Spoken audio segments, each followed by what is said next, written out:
CBC Live at TIFF. I'm Jamie Ordolis. Joining me at the helm today is CBC News' Jelena Adzik. Welcome, Jelena. To see you guys. I'm so glad it's such a good turnout. Yes, we are live streaming from CBC Toronto. We have a gorgeous audience and we have an incredible show today. We have the cast of the Grand Seduction here, the real Newfoundlanders, no less. Let's give them a big round of applause. All right, we've also got some first-time filmmakers. They're going to talk about their TIFF experience. And we have one of the most respected interviewers at TIFF and in Canada, Mr. Jean Gameshi, is with us today. But first, let's take a look at last night's big red carpets. Gravity. Jelena, tell us all about it. Yeah, Gravity. Well, it was huge. Of course, Sandra Bullock surprised nobody when she showed up. Very gorgeous and stunning. I'm going to say something that's very politically incorrect. You ready for this? Yes, I'm ready.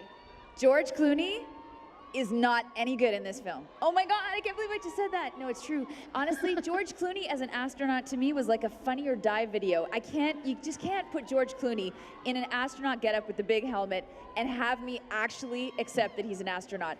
But thankfully, the way that the film deals with it, there's a huge focus on Sandra Bullock, and she is outrageously believable. Now here you get a look. There's some shots coming through the red carpet last night. She does look good. She's wearing Narciso Rodriguez. She looks amazing. Yeah, okay, I wouldn't buy her as an astronaut right now, but in the movie she's a little dressed down, and she's absolutely, she blew me away. I could not believe this was the same woman that did Miss Congeniality. She is so stunning in terms of her acting ability in this particular film. Well, and speaking of that, yeah. And maybe that can speak a little bit to the difficulty the actors had with the film. When we saw this trailer, when you see this trailer, it is terrifying because you're lost in space. These astronauts are totally lost in space. The actors, well, Sandra on the red carpet said that what was scary for her is that they weren't actually in space. They were in like a big black box with wires and nothing to act on. So we have a clip from the red carpet of Sandra telling us exactly what that was like. Check it out. There wasn't anyone that could tell you how to do it as you're confined in these spaces because you didn't have people, pretty much. You just had sound. It was all blackness, and so you had to pretend you saw and were doing everything. Even when we're physically being flipped around, you saw nothing. You're just on wires in a black room, so pretending. You literally had to go to the mind of a 4-year-old and go, they managed to pretend every day. I don't think I've done that in a long time, so figuring that out and giving Alfonso what he needed was really frightening. Yeah, it was just an incredible performance, especially given that what she's saying, that you pretend. One of the sort of the shocking aspects of this, well, I guess it isn't so shocking given Hollywood stars, but Sandra Bullock in this particular role, she had to work out incredibly a great deal of hours to try and, look the part like she's all working out and being fit to get up into space. And she says that her dancer body background helped her, her background as a dancer.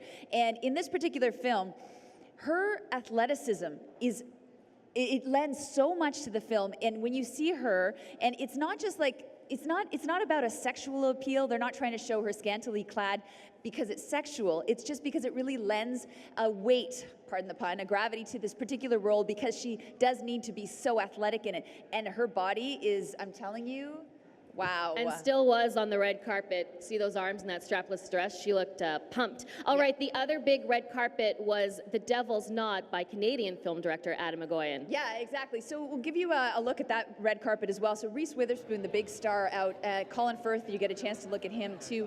Colin Firth, of course, starring in the other film, The Railwayman, opposite Nicole Kidman at the film festival. And there's Reese Witherspoon. She looks great. She's wearing Jason Wu.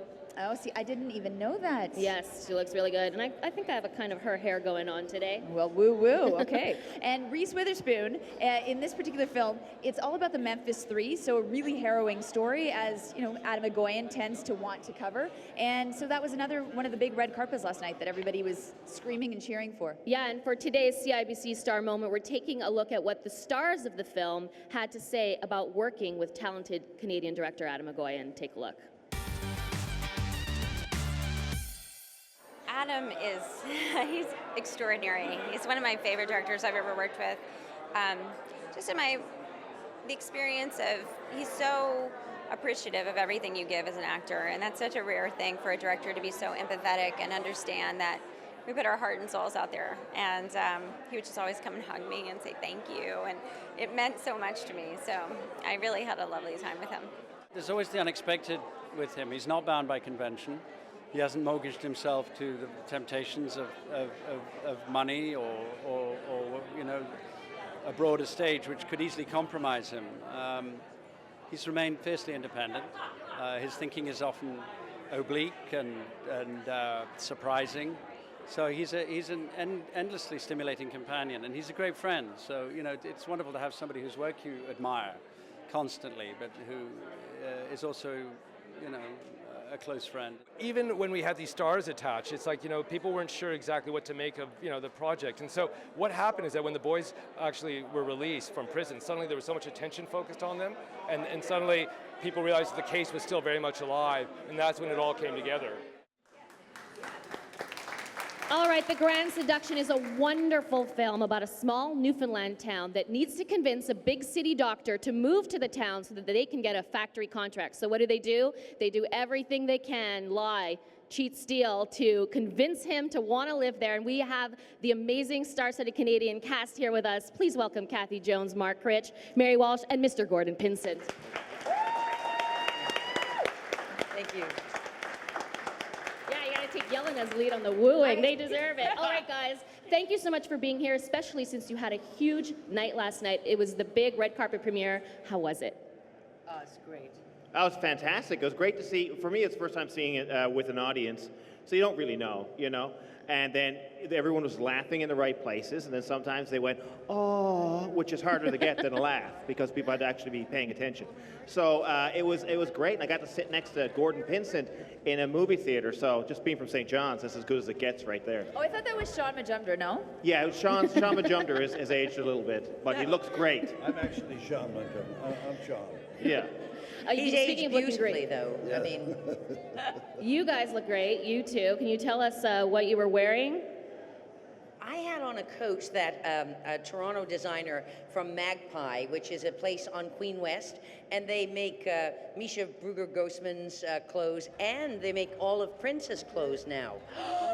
And so Kathy made that from Magpie. That looks great. Yeah.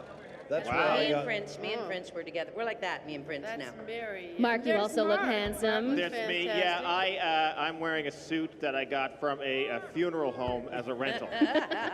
It's Moore's the Chubby and Pale line, available everywhere. And Kathy, wow, I had you a look great hot. dress. I had a great dress that I got from All Dressed Up in Halifax. I won't say who I was wearing, but I love the way it looks like I've got nothing on underneath. Woo-hoo. Some nice cleavage. Very nice. Very nice. Yeah. Yeah. So, tell us, it's set in a small town, a hockey-loving town, you have to lie about a lot of things to convince Taylor Kitsch's character, the big city doctor, to want to fall in love with your town as well and move there. Can you tell us some of the things your characters do? Well, he's a big cricket fan, so one of the things we had to do is convince him that everyone in the community loves to play cricket. And just reading the script, I knew nothing about cricket, let alone, you know. So that was a challenge. And basically everybody has to, Newfoundlanders are friendly to begin with. And sometimes bordering on creepy friendly. So we had to be... Like General Hillier said, we're not friendly, where Rick Hillier said we're not friendly, we're just nosy, really. Yeah, nosy. So Yeah. And it's all, we had to amplify all the best and worst qualities of Newfoundlanders, that kind of peeking over the fence and bugging your home, you know, kind of a thing. So it was fantastic. In fact, we had to turn into a community of liars from being wonderful church-going people. That was amazing. Yeah. Where did you shoot the film? Film was shot in the Trinity area in Newfoundland, Labrador, also in communities of Tickle Cove and various little spots around there in this one area, which you would say the Bonavista Open Hall. In Bonavista, Port it's a beautiful Rexton. place. I'd never been to Open Hall before, and it was just exquisite. Yeah, Gorgeous. and we would get to stay out there. And when I first got to stay out there, I was staying in this little house up on a hill with nothing around, and it was peaceful and quiet. And then one day, I'm having a little cup of tea, and there's Mary Walsh peeking in through my window, and she had moved in next door to me. And I thought, my God, it's heaven and hell on earth at the same time. And there she is looking in my window. I just wanted to see what he had in there, you know, like Rick Hillier says, nosy. Okay, that brings You up a had, you had trouble. They told me that Mary was going to be my wife. I stayed awake that night. Okay, this brings up a really good question because a lot of times when I interview all the celebrities, you know that they're going to give you the answer that the publicist wants them to give you, right? It was so amazing working with that director. I love working with that actor. Yes, sometimes it's true and you believe them, but sometimes, you know, let's face it, they got to play the game. So we want to know from you guys, like you're old friends, but the real Skinny here. Did you love working together, or did you couldn't stand each other?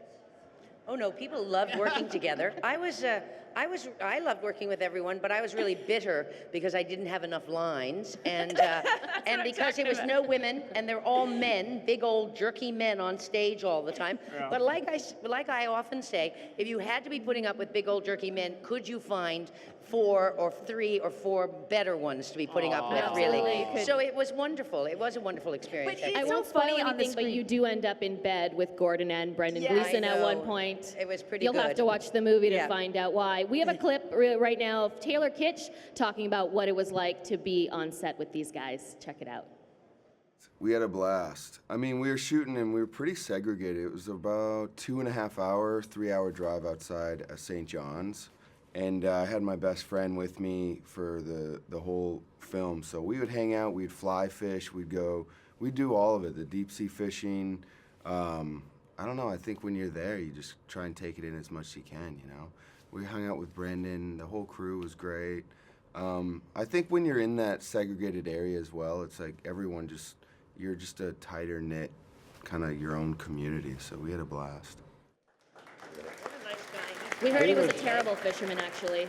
Pardon me? We heard he was terrible at fishing, actually.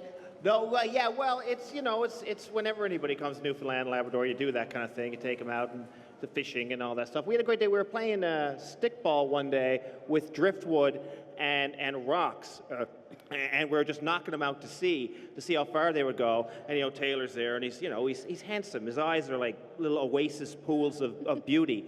And he'd throw it up, and he'd knock it. It was great. And then Gordon says, "I'll show you how to knock the bloody thing out there." And he gets up and he tosses it, and crack, and off it goes, and kills a whale. It goes into the blowhole. And everyone's like, "Oh, who's that?" And it's like, look, if you're coming to Newfoundland with Gordon Pinsent, that's like going to Nazareth with Jesus, all right? Back off. You're not the most famous man here. But yeah, so he was great, actually. Taylor was fantastic, and Brendan loved the place as well, yeah.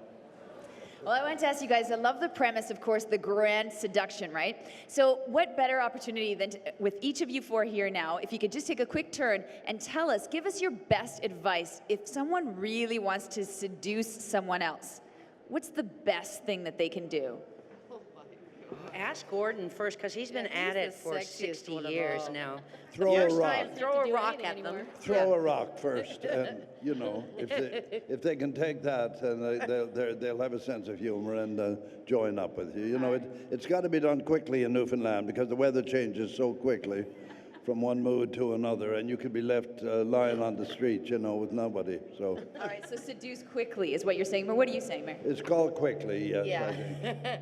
I don't know about seduction. Of course, we do live on an island. There are very few people, so there's not a lot of choice. So sometimes you don't really have to seduce. You just have to wait it out and cut a weak one from the herd. Yeah.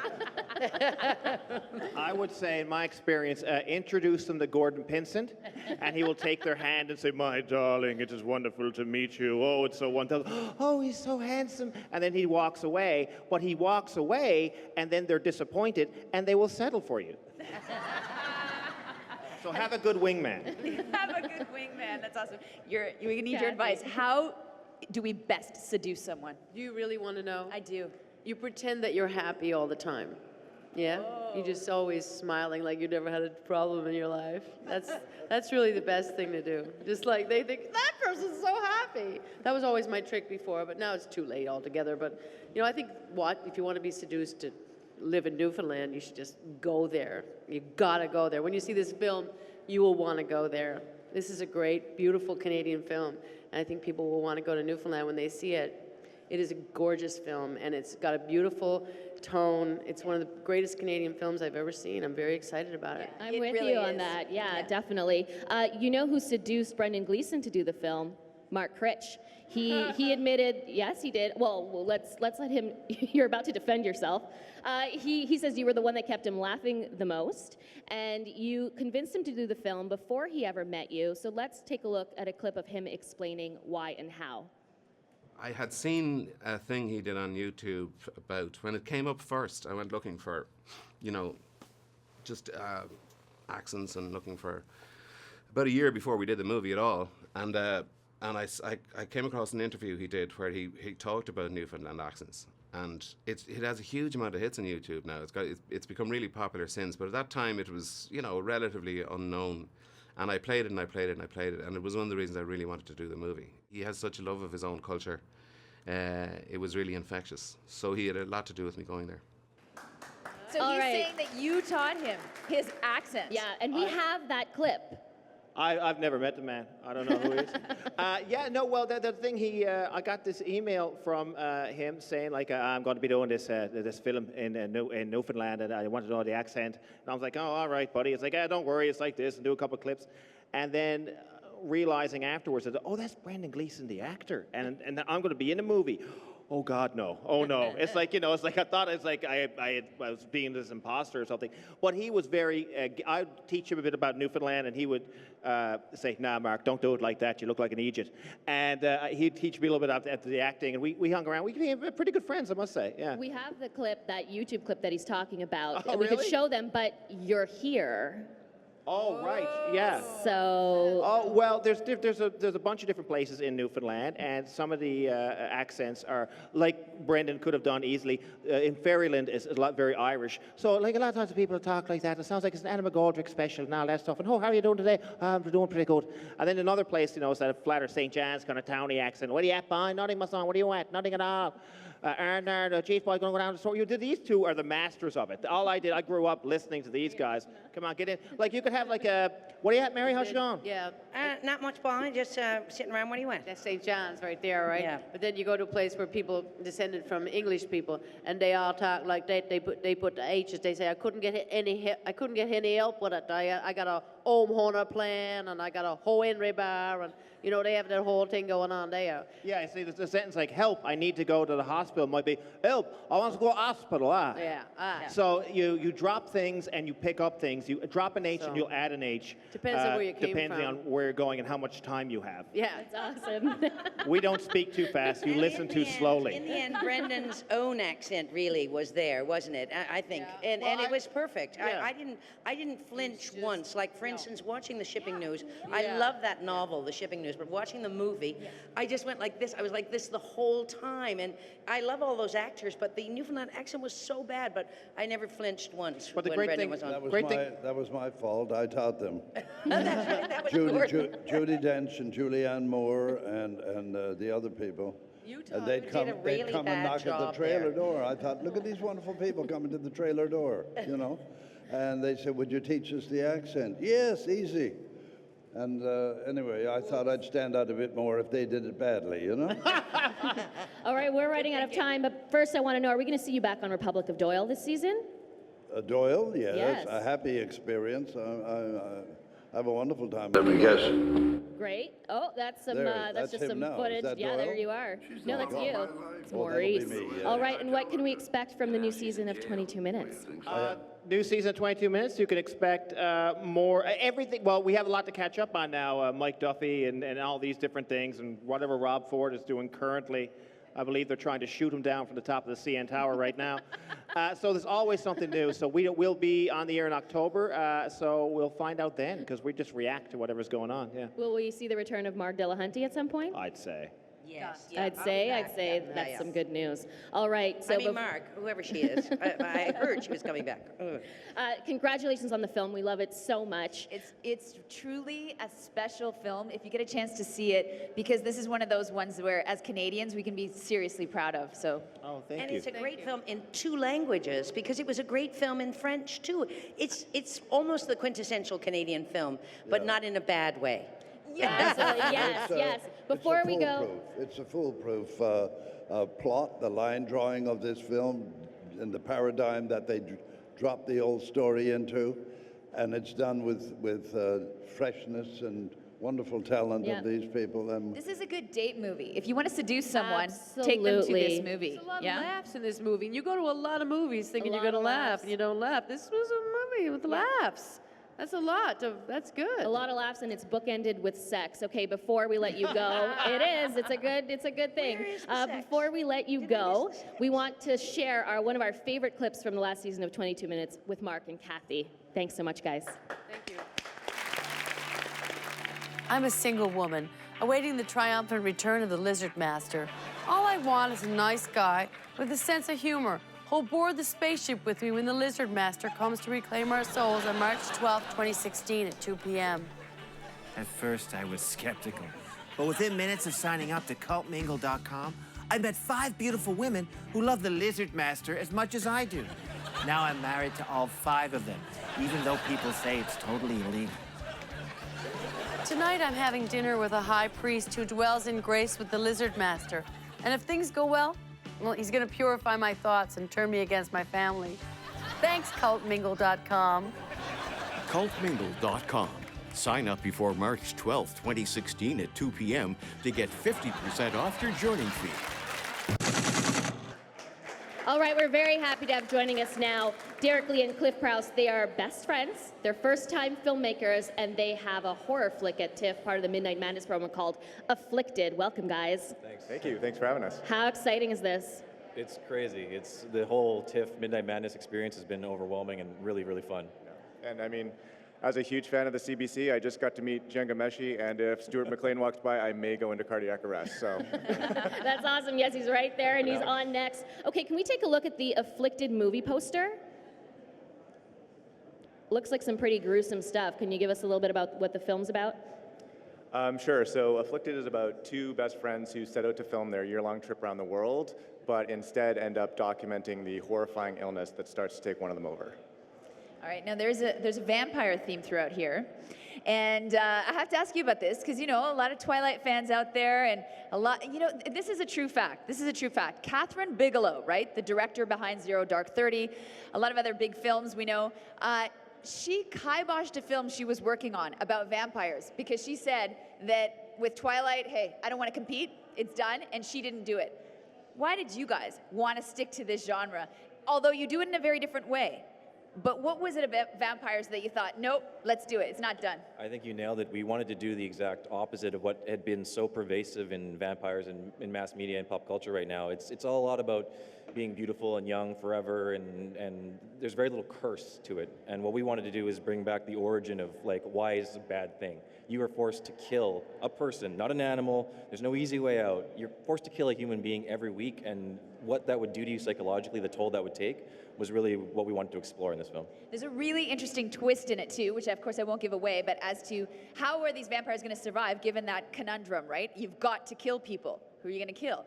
Well, one of the most interesting aspects about this film is the way that you guys decided to shoot it. Now, I don't know if you'll take this as a compliment or an insult. I think it's a compliment, but it's got this Blair Witch-like feel to the actual shooting, right? Yeah. And it's so much so that at times it's almost dizzy to watch, but that's a good thing because, again, it immerses you in that experience, right? And so I'm just wondering the choice, the decision why to make it a bit of a film within a film, because there's an actual shooting within the film of a home video type feel. What was the decision behind that to try and get that kind of feeling? I mean, one of the things about doing a vampire movie or a fantasy movie is if you take that fantastical idea but then put a realistic lens on it, it kind of gave us an opportunity to explore it in a way that other movies couldn't. So it was sort of a new interesting take. The second thing was that it was a very low budget movie. We got a little bit of money from Telefilm, and then like friends and family gave us like, you know, $1,000, $2,000 at a time to put this together. So the documentary style allowed us to be able to shoot it with a very small crew. And actually, because we were so small, we could fly to Europe, shoot in like Paris, Italy, Barcelona, and these places that, you know, movies actually bigger than ours couldn't afford to. And so it kind of allowed us to have that scope. An international film on a micro budget, very cool. Yeah. And also a lot of this, because some of the effects that you see, they do not feel low budget. They do not. So I take it that you guys really leaned on friends who were in the industry to try and make that happen, yeah? Absolutely. We basically pulled in every favor we could. I mean, if somebody had technical skills, most of which were our crew, everyone wore 3 or 4 hats. The anecdote we like to tell is our film editor, who's usually in post-production, was also at times our boom op, who also did our props, which are not things that one person does. Speaking of friends, you guys have been best friends for a long time. What is it about you two that works? Well, I mean, we met when we were 13. When we were 16, we both saw the movie Desperado together by Robert Rodriguez, and for us, that was basically Citizen Kane. We thought, this is the greatest movie we've ever seen. We want to be Great doing movie. that. And I guess the fact that we both have that similar sensibility and love of action and genre movies, and I mean, we basically learned this craft together. We've been making movies together since we were 15 with our parents' handycams and having the cops called on us when we're crawling on top of the high school next door kind of thing. Yeah. I think the statute of limitations is up on that. But anyways, yeah. So anyways, yeah. All right, so you're friends, you're watching this together, you share the nervousness probably together. When you're sitting there in a theater and you have real people, humans with you there right, and responding in real time, what does it feel like for you? And what do you talk about afterward? The first time we saw it with an audience was a purely white knuckle affair. I was gripping both sides of the armrests for dear life, and you kind of know you're okay when they laugh at the first joke that they're supposed to laugh at. If they laugh randomly, that's nerve-wracking. Yeah. But when they laugh when we wanted them to laugh, that feels pretty good. And afterwards, it's a lot of just decompressing and it's like a roller coaster ride, and you kind of got that breathlessness afterwards. Well, good luck tonight then, guys. Good luck making it through. The screening is at midnight at Toronto's Ryerson Theatre. Congratulations. A good story for aspiring filmmakers. Thanks for being with us. All right, now we are so thrilled to welcome a man who delivers some of the best conversations about film at TIFF and year-round. It's Mr. Jian Ghomeshi. But first, let's take a sneak peek at some of the awesome guests that have been coming on cue during the festival.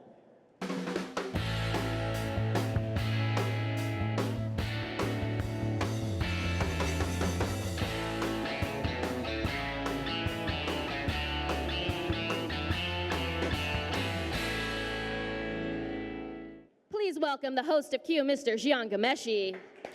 Yay! Jian, we just saw faces. Give us some good old-fashioned name dropping. Who's been coming by the show?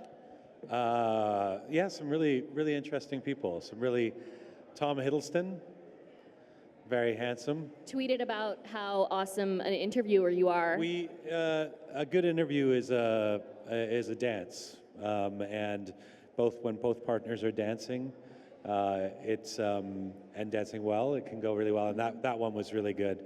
That was one of my favorites. Using that analogy, today's been a dance party, I would say. No? Yeah. Sorry. That's Yes, good. next one. That's good. If you feel that way, that's great. Zoe Kazan, Jesse Eisenberg, Asghar Farhadi, Daniel Bruhl from The Fifth Estate. And Rush. Yes.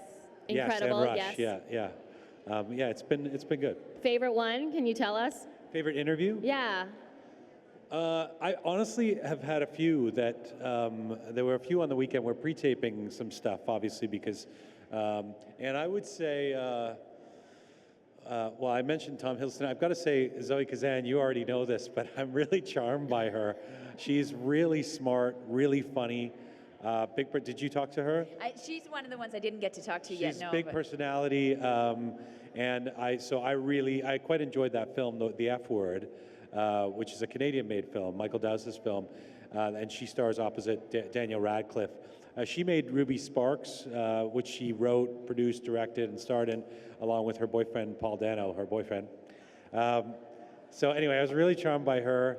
And I would say Asghar Farhadi, he's the Iranian filmmaker who made Separation. That was the Oscar-winning film a couple of years ago.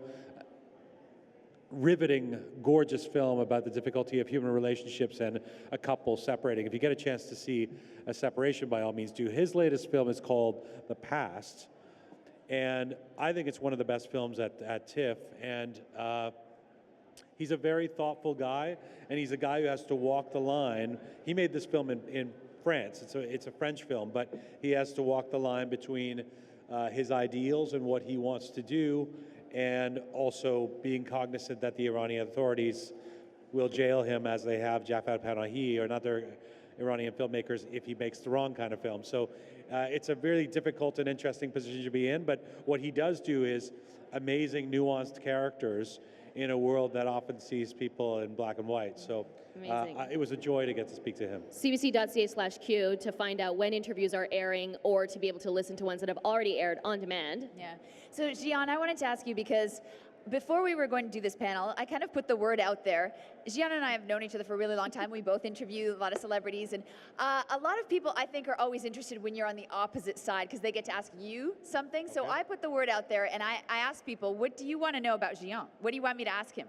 And a few things that came up repeatedly was when you're doing these interviews, do you yourself ever get nervous/starstruck? They want to know, are there people that really make your stomach tied up in knots? I would say I'm always nervous in the sense that I want it to be the best interview ever. If that's the starting point, I want to win 6-0. I want it to be really great. Then sure, there's nerves that are associated with that. And there's always nerves around the fact that there are circumstances that one cannot control. So something technically going wrong, or the person just having a bad day, or whatever that. So I'm always kind of hoping that works out. I've gotten over the starstruck thing because I really feel like I try to approach people, not that I don't defer to them or respect them, but on a peer kind of level, like I'm talking to you as a human being. So much so, I think, at times I take it to the extreme where I'm talking to somebody I'm a huge fan of, and I'll never end up telling them. Earlier, last year, I remember, right around the time I wrote a book that came out last year called 1982. There's an entire chapter in the book about Talking Heads and my love for David Byrne and Talking Heads. And right as the book was coming out, I was interviewing David Byrne for half an hour. And I never told him, I just couldn't bring myself to say, by the way, I love you're a hero of mine, and so maybe that's too much so to the extreme. But I do find that I maintaining a sense of not being starstruck has become easier for me, for sure. I find the same thing. I'm never able to tell Jake Gyllenhaal that I'm in love with him. He told me he loved you. Early on, though. Oh, he told you he loved me? Oh, great. There was I started doing a show called Play in 2002 on CBC, and within the first year I interviewed Woody Allen, and I remember there was a moment while I was interviewing him, like 3 questions in, where I was like, holy shit, it's Woody Allen. I'm looking at Woody, and then in my mind I was going, stop thinking about the fact that it's Woody Allen, and I know he's coming to the end of answering a question, and I have to think of this. So anyway, it was a. Yeah. And just my own personal follow-up to that is that I think something that everyone in the room can relate to in terms of having an interview is that it's the same as when you meet someone, whether it's at a party or a restaurant or any social setting where you kind of need to get to know them or want to get to know them, and maybe you'd like them to get to know you. In other words, just a good connection, right? What's your best advice for making a connection when it doesn't seem like the other person wants to connect with you? How do you do it? You know what's funny is I spoke earlier this year at a Winnipeg doctors convention, like medical profession. Wow. And I said, well, this is weird. What do you, thanks, but why am I? And actually, if you think about it, actually, a doctor, especially a walk-in doctor, needs to set up that same sense of community with someone within 20 seconds. Like somebody comes in, they've got an ailment or and you have to, as a doctor, develop a trust with them so that they're going to be able to listen to you, understand what you're saying, trust you, be able to, and it's not dissimilar in an interview. It's the more of that sense of community, of almost intimacy that you can create going into it, the better the interview is going to be. Now, obviously, it can't be too intimate because then it's just chums and it won't be, it'll be too exclusive, not inclusive for the audience. But I guess my best advice is, there's so much advice I have about, or ideas I have about interviews, but being relaxed is really important. Putting the other person, doing whatever you can to make sure that the other person is relaxed. If your interviewee is relaxed, then you've got them. If they're not, if it's the opposite, the interview won't work. And even if it's a high profile or high stakes interview, you can create the conditions where there'll be ease, and then you will something will come out of it that people haven't heard before or seen before, and that's the goal. At the same time, what I love about you, we've got to go, but what I love about you is that you are relaxed, your interviews are incredible, best conversations year-round, we say, but you never suck up, so it's always a great, interesting, real conversation. I should have sucked up with David Byrne. Before you go, and we're going to wrap the show, how are you surviving TIFF? Because journalists get really run down at this time. You know, he's at events, he's doing moderating panels, he's got these big interviews, and he does a good job because he puts the work in, he sees the films, he does the research. How are you holding up physically? Well, one of the things is I don't drink at all in this period. Not that I drink excessively at other times, but if I'm going to one of the events and things like that, and they're passing around drinks, I don't do that because I just can't recover fast enough. So no drinking, and I don't drink coffee either. And a lot of, I try and drink super juices and water. But good advice. I'm going to take it. All right. Before you go, what's happening on the carpets tonight? What's the big deal tonight? All right, so tonight I'll be talking with Meryl Streep as well as Julia. Yeah, she lets me call her Julia. No. It's the movie is August Osage County, and I'm really curious about this one because it's a Pulitzer Prize winning play, and they've made it into a film that the trailer so far, it feels very quippy and not quite as dark and serious as the play and the book, and I'm really curious as to see if that's true or maybe, because you know the trailer, you can't always tell, like they sometimes cut it in a way that is a bit misleading. I hope so, because the trailer to me feels like maybe it's not going to be as biting or as deep as the other source material, but I'm going to find out, and I'm going to talk with them today and tonight, and then I will report back. All right, we're going to have that and Kevin O'Leary and all the TIFF gossip from Shanann Gavani on tomorrow's show, 12:30 p.m. Eastern Time here at the CBC. Thank you, audience, for joining us. Everyone can join us at CBC Live, #CBC TIFF. Thank you, Gian. Thank you, Yelena, and I wish you both the best of luck with the rest of the festival. We'll see you tomorrow.